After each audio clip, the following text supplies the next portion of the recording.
Hola muchachos, ¿cómo están?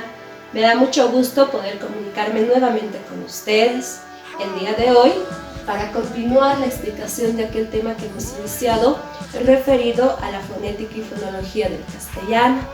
La última vez habíamos hablado de las cuerdas vocales, de su función dentro del aparato fonador, sus características y cómo nos permite poder hablar o expresarnos oralmente.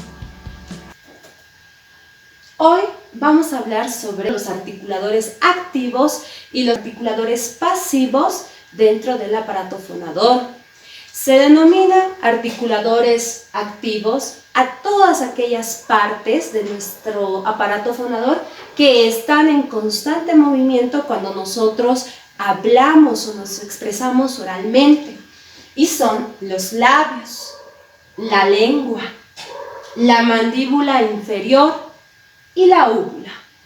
Si ustedes no conocen cuál es la úvula, van al espejo, abren su boca, al fondo van a encontrar un pliegue muscular que está colgando.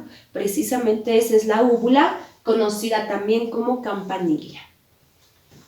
Los articuladores pasivos, en cambio, no se mueven cuando nosotros articulamos las palabras, permanecen quietos.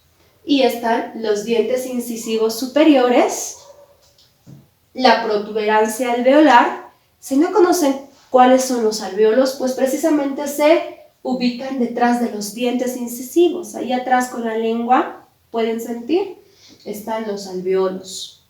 No se mueven. Y todo lo que es el paladar. Después de los alvéolos tenemos todo lo que es el paladar. Si ustedes dirigen su lengua ahora a la parte de arriba de su boca, es duro. Entonces todo ello es el paladar. Permanecen quietos cuando nosotros articulamos sonidos. En cambio, nuestra lengua se está moviendo constantemente. Vamos a hablar ahora sobre el modo de articulación que responde al cómo se articulan los sonidos. Entonces tenemos modos labiales, coronales, dorsales, radicales, glotales. Les voy a dar un ejemplo de cada uno, porque esto lo vamos a ver con mayor detalle en fonología, cuando estemos estudiando las características de cada uno de los fonemas de nuestra lengua. Vamos al modo labial. Por ejemplo, el bilabial. Bilabial indica que el labio superior y el labio inferior se unen o se aproximan para producir algún sonido. Es el caso de la B labial. Ba. Mis dos labios se unen para producir ese sonido. Lo mismo ocurre con la P. Pa. Ambos labios se unen para producir ese sonido. Entonces, es un ejemplo del modo labial. Vamos al modo palatal, dorsal palatal. Este tipo de sonidos lo producimos cuando utilizamos el fonema L de llave.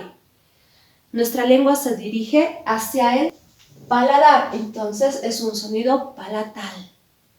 También tenemos glotales. Ya les dije dónde está la glotis, acá adentro, entre la faringe y la laringe. Entonces, hay sonidos que vienen desde acá. Por ejemplo, el aymara tiene sonidos glotales como ka. Es un sonido glotal en castellano no conocemos y no lo podemos pronunciar correctamente porque desde pequeños solo hemos aprendido nuestros propios sonidos del castellano. Pero no es una tarea difícil aprender. Con la práctica constante se puede aprender a hablar correctamente cualquier idioma, cualquier lengua. Entonces esos han sido ejemplos. Vamos al punto de articulación que responde a dónde se produce el sonido. Tenemos, por ejemplo, sonidos oclusivos, nasales, aspirados, líquidos, africados, laterales, fricativos, vibrantes y semiconsonantes. Esto se va a explicar con mayor claridad en fonología. Ahí estudiamos con mayor detalle, pero les voy a dar algunos ejemplos. Oclusivas.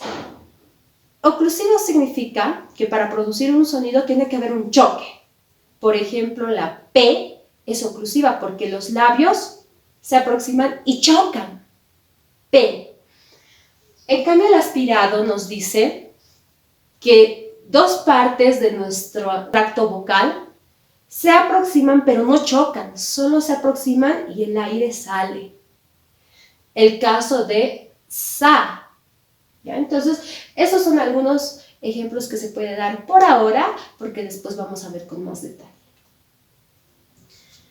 Habíamos estudiado la fonética articulatoria.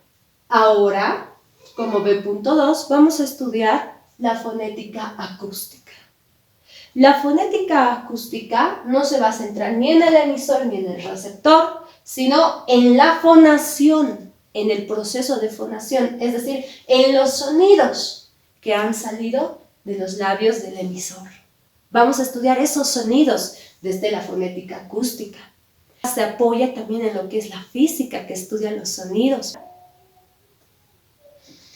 Entonces, definimos. Estudia la forma en que se propagan los sonidos en el aire, las características de los sonidos. Para ello, es importante conocer los conceptos de sonido y los conceptos de onda vibratoria. Y acá tenemos los conceptos.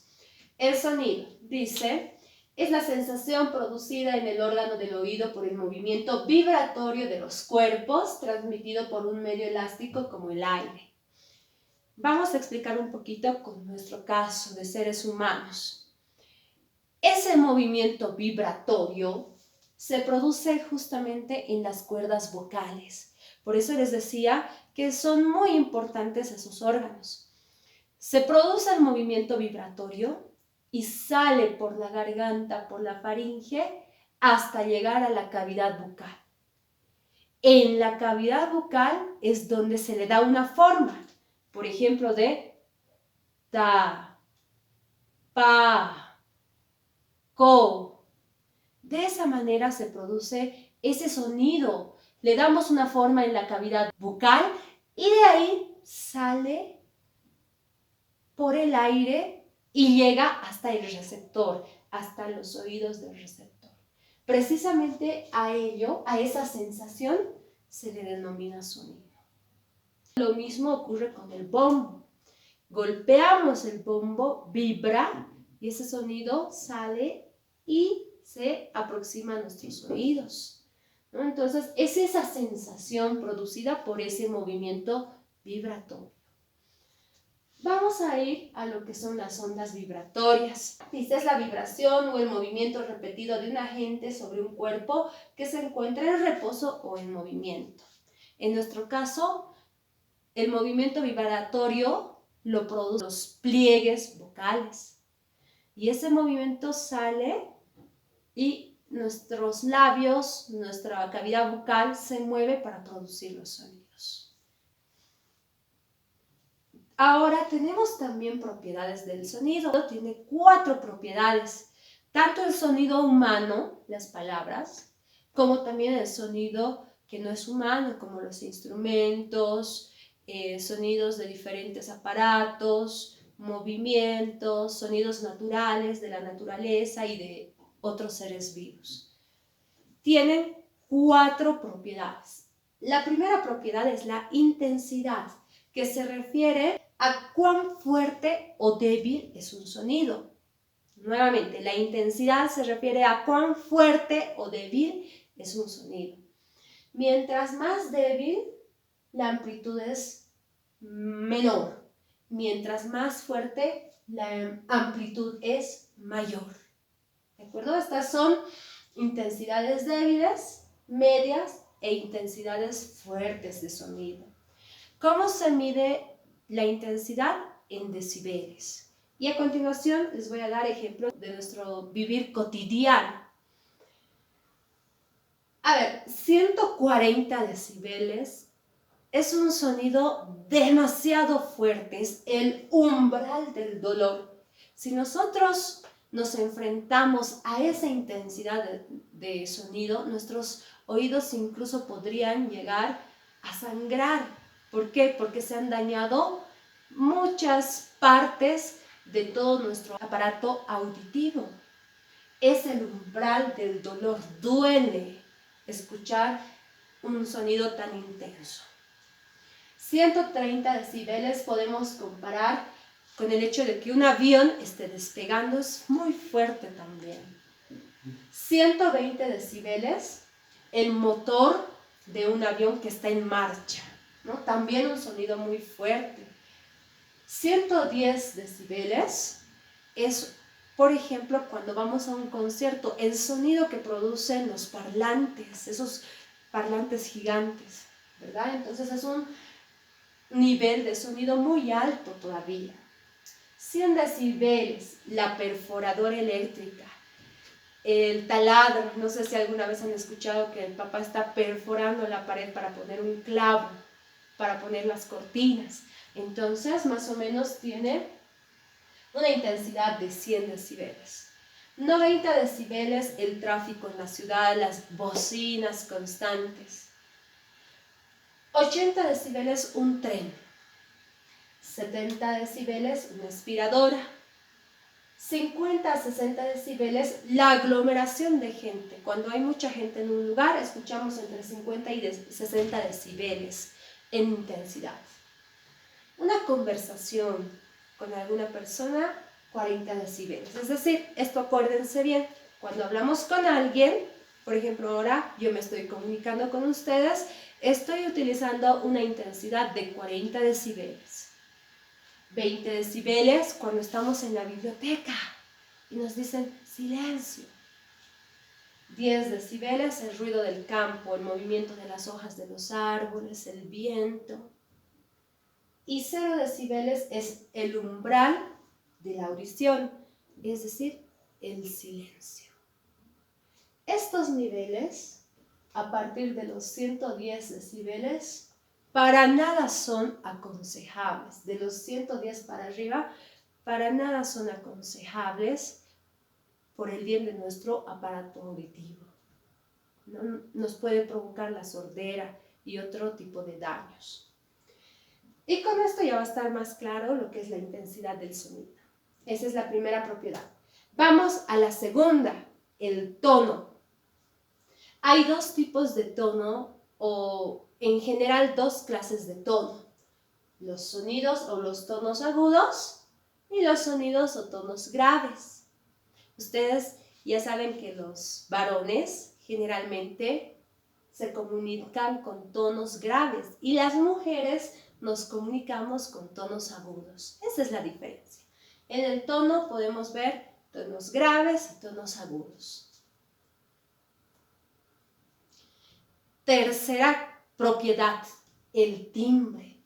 Se habla de timbre en función de aquella cualidad que permite diferenciar un sonido de otro, sea este musical o no. Cada persona tiene un timbre propio. Los músicos, por ejemplo, requieren mucho determinar su timbre de voz. En música se trabaja mucho con lo que es el timbre de voz. La clasificación de la voz humana de acuerdo al timbre es la siguiente. Las voces masculinas generalmente tienen un timbre bajo, un timbre barítono y un timbre de tenor. Y las voces femeninas pueden tener un timbre de contralto, un timbre de mezzosoprano y un timbre de soprano. Entonces, desde la música se puede clasificar de esa manera la voz humana de acuerdo al timbre. Entonces, esta tablita ustedes también la tienen en su cuaderno. Y la cuarta propiedad. La cuarta propiedad se refiere a la duración de un sonido. Esto es súper sencillo. Hay sonidos largos como mamá. Y hay sonidos cortos como mamá. Se refiere a cuánto dura un determinado sonido. Y con eso vamos a repasar. Las propiedades del sonido son 4. Intensidad, tono, timbre y duración. Con esto vamos a concluir la explicación del día de hoy para que no sea muy cansador para ustedes. La dimensión auditiva o la fonética auditiva vamos a ver el siguiente lunes. Espero que hayan comprendido todo lo que les acabo de explicar. Si tienen cualquier duda, ya saben, comuníquense conmigo vía WhatsApp en horarios de clase. Finalmente, quiero recordarles que estamos trabajando con el árbol de valores y ahora nos corresponde trabajar con lo que es el respeto. Por favor, van a realizar en su cuadernito 3 actitudes, van a escribir 3 actitudes que ustedes hayan tomado mostrando respeto a quienes les rodean, ¿ya? Entonces, también les voy a enviar un documento aclarándoles cómo deben hacer este trabajo, que es sencillo, simplemente hagan 3 oraciones indicando cómo han mostrado respeto o 3 ocasiones en que han practicado plenamente este valor del respeto con las personas que les rodean, ¿ya? Quiero decirles, chicos, que los quiero mucho, se los extraño mucho y estoy esperando volver a clases. Finalmente, darles las gracias por su atención y nos vamos a ver en otro video. Chao, chicos.